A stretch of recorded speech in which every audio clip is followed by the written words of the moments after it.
Hello dear Nineties, I am Mrs. Ekta Gaur with my next one video of biology. The topic is tissues. It is part 3 and inside the tissues I am going to start the types of epithelial tissues. बच्चों epithelial tissues के बारे में मैंने आपको अपनी पिछली video में बताया था. It is the part 2. अब यहाँ पर हम epithelial tissues के different parts देखेंगे, उनके डायग्राम्स को देखेंगे, उनके बारे में समझेंगे और उनकी लोकेशंस को जानेंगे. ठीक है, आप लोग बहुत मेहनत से पढ़ रहे हैं और आप लोगों को यदि चीज़ें लर्न हो रही हैं और आप इसको लाइक कर रहे हैं तो आप मेरी वीडियो को शेयर कीजिए, सब्सक्राइब कीजिए and you should press the like button. ठीक है, चलिए अब देख लेते हैं हम types of epithelial tissues. Now first we will revise about the epithelium tissues. All layers and organs in the body are lined by a group of tissues called epithelial tissues which are commonly referred to as epithelium. तो बच्चों epithelial tissues actual में क्या है? They are the outer covering of our body. ठीक है, तो जो epithelial या एपिथीलियम वर्ड आता है वो हमारी किसी भी तरह की आउटर लेयर के लिए आता है, प्रोटेक्टिव लेयर के लिए आता है. ये लेयर्स कहाँ हो सकती है? ये लेयर्स हमारी बॉडी के ऊपर साइड में भी हो सकती है और जो इंटरनल ऑर्गन्स हैं उनके ऊपर भी इन एपिथेलियम टिश्यूज की कवरिंग हो सकती है. ठीक है, कुछ इस तरह की कवरिंग होती है, कुछ इस तरह की सेल्स हमें दिखाई देती है. Clear? Now see more about the epithelium tissues. As they cover the surface of all internal as well as external organs. ठीक है, तो जो प्रोटेक्शन है वो हमारी आउटर मेम्ब्रेन को भी चाहिए और इंटरनल मेम्ब्रेन को भी चाहिए, चाहे वो मेम्ब्रेन किसी भी ऑर्गन की हो या किसी भी पार्ट ऑफ बॉडी की हो. ठीक है, उन सब के ऊपर जो आउटर कवरिंग होगी वो एपिथेलियम टिश्यूज कहलाएगी. ठीक है, और नेक्स्ट देखो, epithelial tissue is highly permeable. अब परमिएबल का वर्ड आप लोगों के लिए बिल्कुल भी मुश्किल नहीं है. परमिएबल का मतलब होता है पोरस. पोरस का मतलब होता है यानी इस लेयर में होल्स होते हैं, छोटे छोटे छेद होते हैं. ठीक है ना, जिसकी वजह से कोई भी ट्रांसपोर्टेशन है, जैसे प्लाज्मा मेम्ब्रेन हेल्प करती है ऐसे ही एपिथेलियल टिश्यूज भी ट्रांसपोर्टेशन प्रोसेस में हेल्प करते हैं. They are permeable, they are porous. Thus, it plays a significant role in the exchange of substances across the cells and helps in maintaining the osmoregulation. ठीक है, तो अब ये epithelial tissues permeable हैं, इसलिए जो भी सब्सटेंस है जो हमें अंदर आना है या अंदर से बाहर आना है, ठीक है, वो सब किससे कंट्रोल हो जाएगा? वो एपिथेलियल टिश्यूज से भी कंट्रोल होता है. तो इसका मतलब क्या है कि ये किस प्रोसेस को कंट्रोल कर रहे हैं? Osmoregulation. What is osmoregulation? Osmoregulation is the process to maintain the water level in our body. ठीक, तो वाटर लेवल भी किस तरह से होगा? क्योंकि यहाँ पर osmoregulation basically the process of kidneys. Okay, तो this is the importance of epithelial tissues. Now see more about epithelium tissues. As depending on the number of layers of cells. अब जब मैं आपको टाइप्स बताने के लिए जा रही हूँ तो यानी कि एपिथेलियम टिश्यूज हर एक ऑर्गन के लिए थोड़ा डिफरेंट स्ट्रक्चर रखते हैं. तो अब उनके जो हम वेरिएशन करेंगे या उनके टाइप्स बताएंगे वो किसके ऊपर डिपेंड करेंगे? स्ट्रक्चर जो उनका होगा या नंबर ऑफ लेयर्स के ऊपर डिपेंड करेंगे. ठीक है, it is also one more important characteristic of epithelium tissues. See more about epithelium tissues. Epithelium has been divided into simple epithelium and compound epithelium. अब देखो बच्चों, एपिथेलियम टिश्यूज क्योंकि हमारी पूरी बॉडी के ऑर्गन्स को कवर कर रहे हैं, इसलिए कोई भी एक तरीके के एपिथेलियम टिश्यूज नहीं हो सकते. तो ये कैसे हो सकते हैं? सिंपल एपिथेलियम जो केवल सिंगल काइंड ऑफ सेल्स के बने हुए होंगे, और कुछ होते हैं कंपाउंड एपिथेलियम यानी कि यहाँ पर एक से ज्यादा तरह की सेल्स आपस में मिलकर किसी भी एक लेयर को फॉर्म कर रही हैं, तो ये कंपाउंड एपिथेलियम टिश्यूज कहलाते हैं।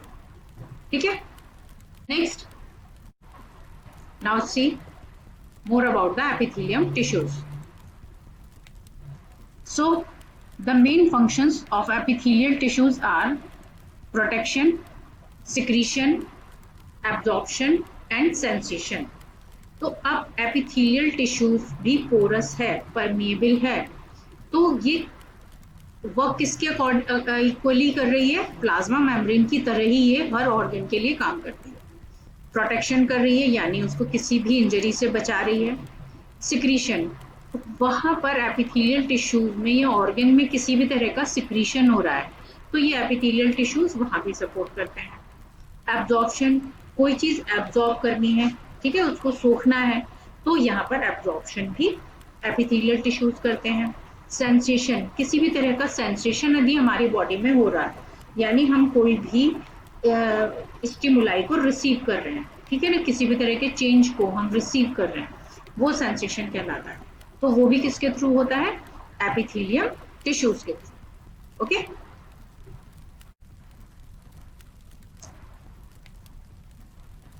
तो बच्चों, जैसा मैंने आपको बताया कि कुछ सिंपल एपिथेलियल टिश्यूज होते हैं। सिंपल क्यों होते हैं? क्योंकि वो किसी भी सिंपल काइंड ऑफ सेल से मिलकर बने हैं और एक जैसी आसान सी सेल से बने हुए होते हैं। So, this type of epithelium is composed of a single layer of cells which mainly make up the linings of the ducts, tubes and other cavities in the body. तो बच्चों, जो अब एक सिंपल काइंड ऑफ एक single layer है एक ही जैसी सेल्स की, वो क्या कहलाएंगे? Simple epithelial tissues. कहाँ कहाँ पर होती है? Lining of ducts. अब हमारी बॉडी में जो भी डक्ट लाइक स्ट्रक्चर है, ठीक, वहां पर ये सिंपल एपिथेलियल टिश्यूज होंगे। डक्ट जैसे हमारी ईसोफेगस भी एक डक्ट हो गई, इंटेस्टाइन भी एक डक्ट जैसा स्ट्रक्चर हो गया, ट्यूब्स हो गई ये, ठीक है ना, किसी भी तरह की कैविटी है हमारी बॉडी में, वो सब क्या रखते हैं? Single layer of cells. और सिंगल लेयर ऑफ सेल्स क्या कहलाती है? Simple epithelial tissues. More about it, based on the structure of the cell, the simple epithelial tissue is classified into many types. अब आप देख सकते हो कि यदि मैं डक्ट्स की बात कर रही हूँ, यदि मैं ट्यूब्स की बात कर रही हूँ, मैं कैविटीज की बात कर रही हूँ, तो सिंपल तो होंगी, सिंगल लेयर भी होंगी, but it is not compulsory कि वो सब एक जैसे दिखाई देंगे। तो इसलिए जो सिंपल एपिथेलियल टिश्यूज भी होते हैं वो काफी सारे टाइप्स में डिवाइडेड होते हैं। चलिए अभी देख लेते हैं हम लोग।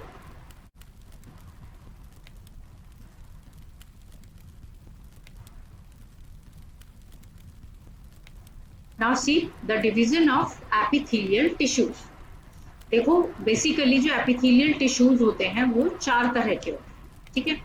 चार क्या क्या फॉर्म है? एक तो सिंपल एपिथेलियल टिश्यूज हो गए, दूसरा हो गया स्ट्रेटिफाइड एपिथेलियल टिश्यूज। सिंपल का मतलब समझ में आया कि सिंगल लेयर होगी। स्ट्रेटिफाइड वर्ड, जहां पर भी स्ट्रेटिफाइड वर्ड बच्चों आ जाए तो उसका मतलब होता है मल्टी लेयर्ड, यानी कि ये सिंपल काइंड ऑफ टिश्यूज भी यदि बहुत सारी लेयर्स में हैं तो हम उन्हें स्ट्रेटिफाइड कहेंगे।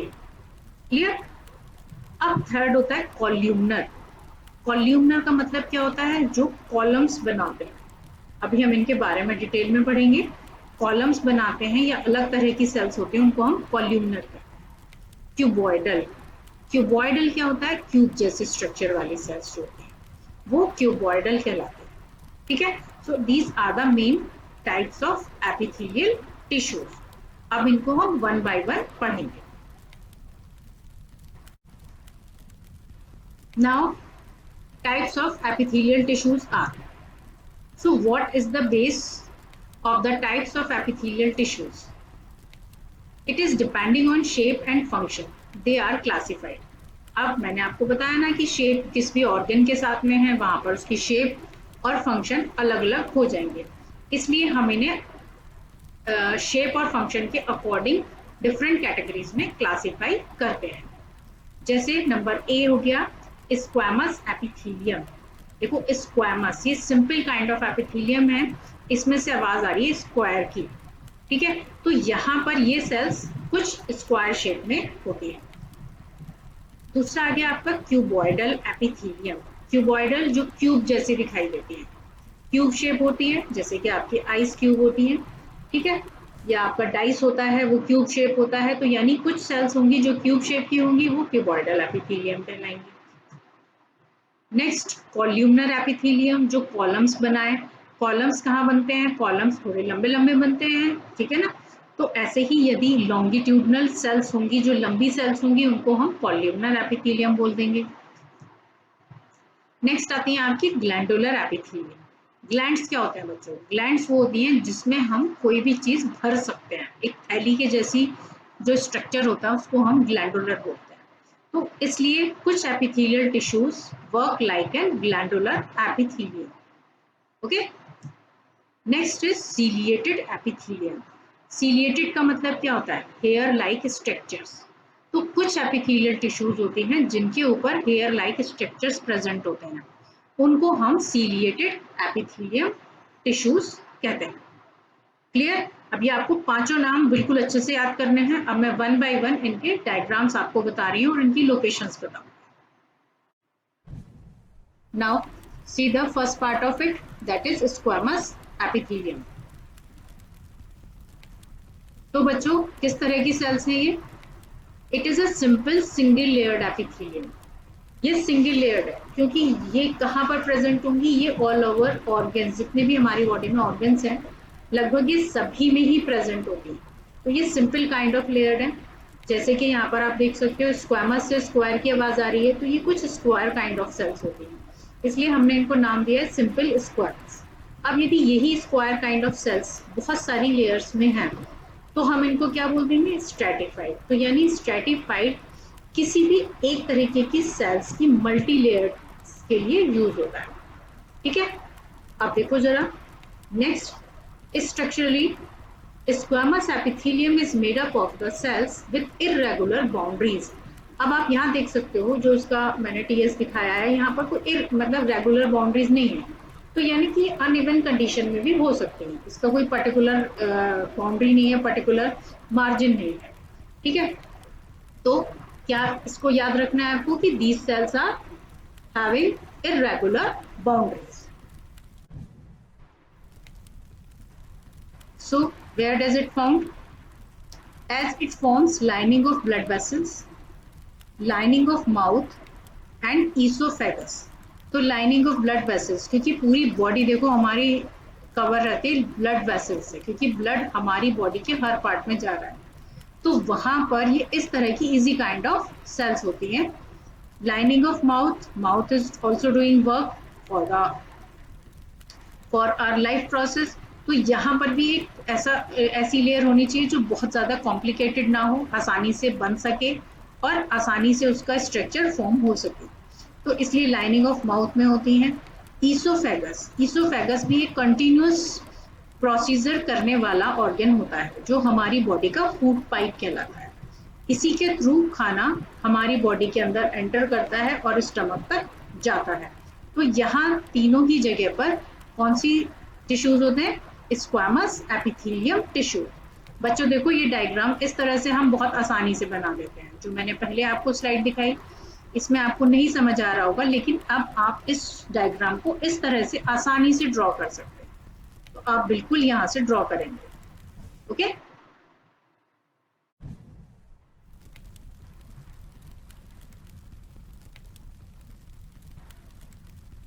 अब देखो बच्चों, ये मैंने दिखाई है आपको diagram stratified squamous epithelial tissues. Stratified का मतलब मैंने आपको बताया मल्टी लेयर्ड।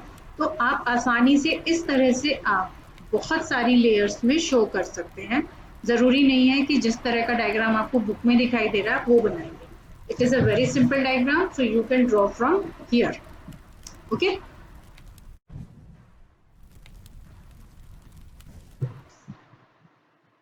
नेक्स्ट आती है क्यूबॉइडल एपिथेलियम। क्यूबॉइडल में मैंने आपको बताया था कि क्यूब लाइक स्ट्रक्चर होता है, ठीक। तो क्यूब लाइक मीन्स जो डाइस जैसा दिखाई देता है। तो चलिए इनकी कैरेक्टरिस्टिक्स देख लेते हैं। The tissue is made of cube shape cells. देखो यहाँ पर ये क्यूब शेप्ड सेल्स दिखाई दे रही है। एक डाइस है, जैसे बहुत सारे डाइस को हमने एक साथ इकट्ठा करके रख दिया हो, तो वो क्या कहलाएंगी? Simple cuboidal sales. अब यहाँ पर देख सकते हो कि यदि यही सेल्स मल्टीलेयर्ड कंडीशन में है, तो अब हमने इनको क्या कह दिया? Stratified cuboidal. आई थिंक अब आप लोगों को यहाँ कंफ्यूजन नहीं होगा कि ये सिंपल क्यूबॉइडल है या स्ट्रेटिफाइड है। सिंपल सी बात है, सिंगल है तो सिंपल क्यूबॉइडल, और एक से ज्यादा है तो वो स्ट्रेटिफाइड क्यूबॉइडल कहलाएंगे। As it forms the lining of kidney tubules and ducts of salivary glands. अब ये कहाँ पर मेनली प्रेजेंट होती है? देखो बच्चों, जो किडनी ट्यूब्यूल्स हैं वो हमारी बॉडी का वो पार्ट होता है जो हार्मफुल सब्सटेंसेस को हमारी बॉडी में मिक्स होने से हमें बचाता है। तो वहां पर कुछ इस तरह की थिक काइंड ऑफ सेल्स होंगी, तो वो हार्मफुल मटेरियल को इन ट्यूब्यूल से बाहर बिल्कुल भी नहीं आने देंगे। ठीक है, तो यहाँ पर ऐसी जगह पर क्यूबॉइडल एपिथेलियल टिश्यूज प्रेजेंट होते हैं। अब जो हमारी सेलिवरी ग्लैंड्स हैं, देखो हमारा माउथ कभी भी सूखना नहीं चाहिए, है ना। यदि हमारा माउथ ड्राई हो जाएगा तो then it will not support to our life, because salivary glands provide the water to our mouth. और कंटिन्यूअस हमारी बॉडी में जो भी एंजाइम्स हैं या जो भी हम खा रहे हैं वो डाइजेस्ट कौन करेगा? सेलिवरी ग्लैंड्स करेंगे। हमारे हम यदि बोल रहे हैं तो हमारे मुंह में कोई भी बैक्टीरिया है, यदि वो एंटर करता है तो first it has to face the water which is secreting from the salivary glands. तो सेलिवरी ग्लैंड्स हमारे माउथ का प्रोटेक्शन करती हैं। इसलिए यहाँ पर भी एक hard kind of epithelium tissues होते हैं जो क्यूबॉइडल एपिथेलियम टिश्यूज कहलाते हैं। क्लियर? देखो इसका डायग्राम भी है, बहुत इजी डायग्राम यहाँ पर मैंने ड्रॉ किया है, तो आप यहाँ से इसको ड्रॉ करना सीख सकते हो। नेक्स्ट आती है बेटा columnar epithelium. Columnar means column like structure.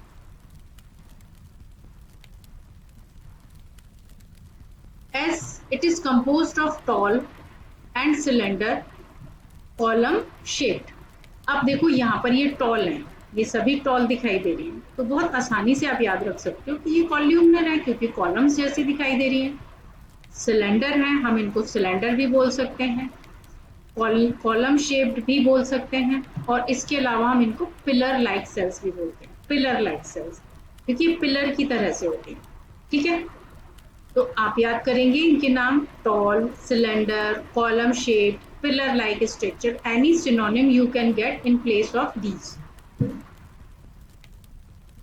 It forms the lining of stomach and intestine. अब देखो स्टमक एक पाउच लाइक स्ट्रक्चर है, इंटेस्टाइन भी हमारी बॉडी में सबसे ज्यादा लॉन्गेस्ट ऑर्गन होता है।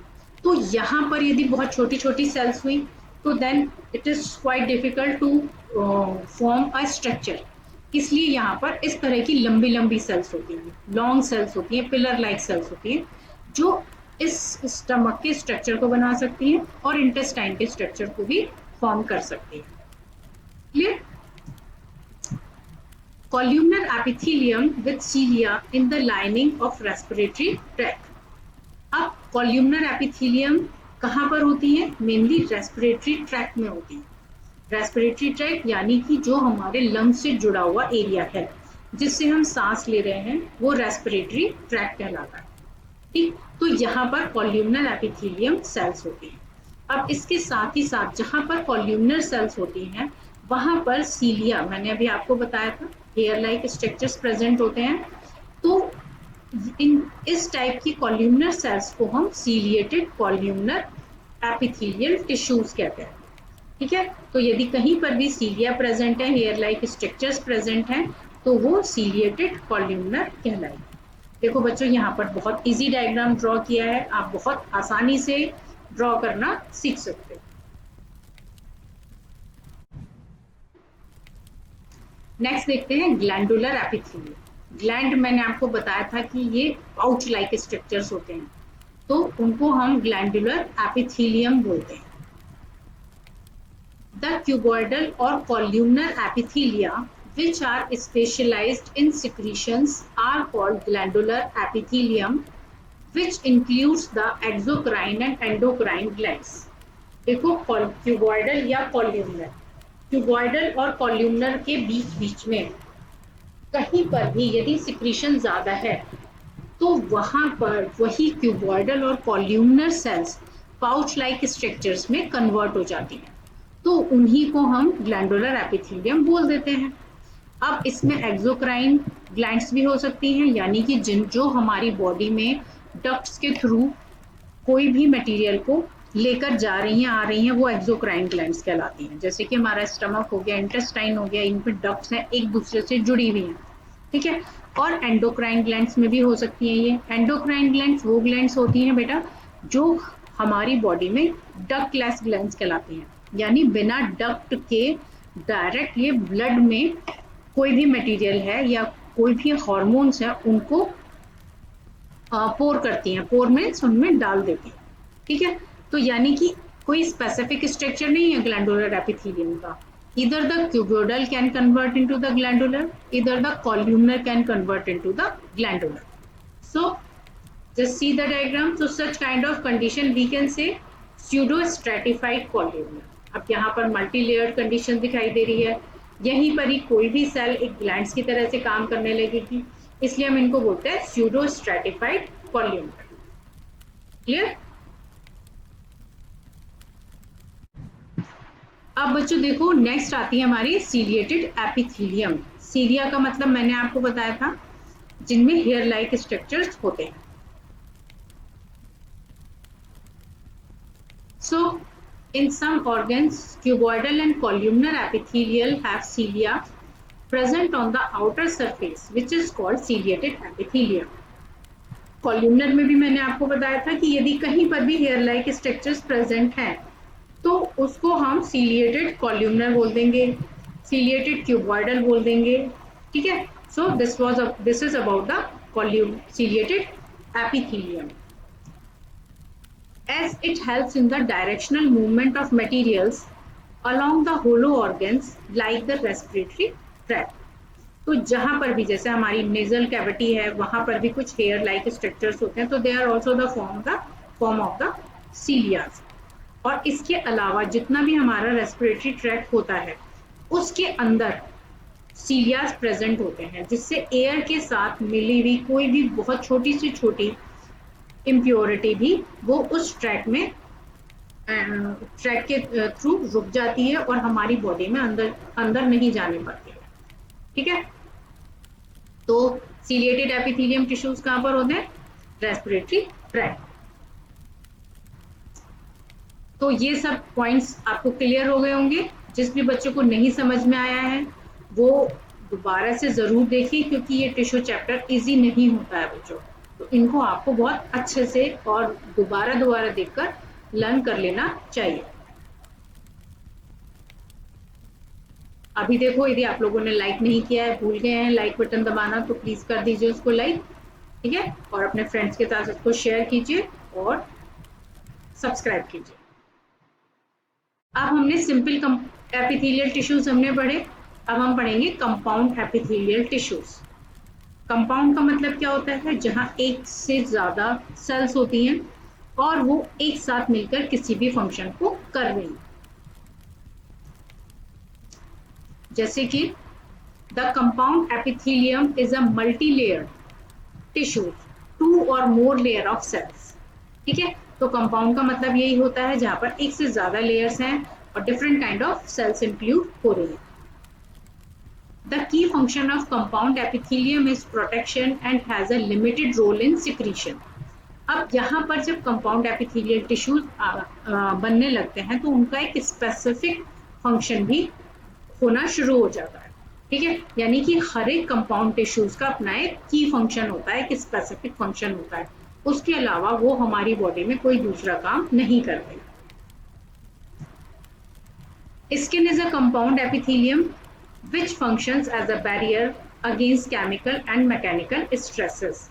अब देखो बच्चों, जो स्किन है वो भी कंपाउंड एपिथेलियम का एग्जाम्पल है, जो कैसा काम करती है? बैरियर। कोई भी केमिकल या मैकेनिकल स्ट्रेस हमारी बॉडी पर हो रहा होता है उससे हमें बचाने का काम करती है। तो स्किन हमेशा बस यही काम करेगी इसके अलावा स्किन का कोई और बहुत रोल नहीं होगा, क्योंकि यहाँ हम पढ़ रहे हैं की function of compound epithelium tissues. तो it was about the compound epithelium tissues. ठीक है, अब बच्चों जो डिटेल में है about the compound epithelial tissues with its division, I will start in my next video. So don't miss my next video. Wait and be alert about the next updates. So how can you get the updates? Just you all have to press the bell icon and easily you can get the updates of my videos. Thank you. Have a nice day. Have a good day. Bye bye.